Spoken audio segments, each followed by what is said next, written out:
قطري قطري قطري قطري، لأن الريان انحل ثانيا سيقابل الأخوية وسيكون لقاء قطري قطري في الدور 16. هذه كرة تلعب الآن، هذه ميليسي جميلة كانت وللأمام، وهذه خطيرة، فرصة للأمام وفرصة جول للهلال.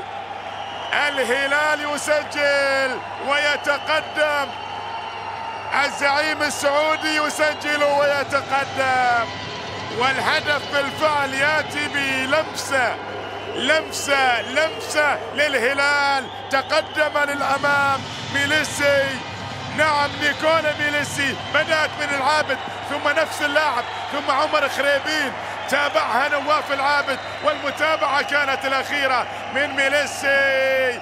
يأتي الآن ويسجل. في الكرة الماضية المتابعة كانت عمر باري، قدم ما يمكن أن يقدمه.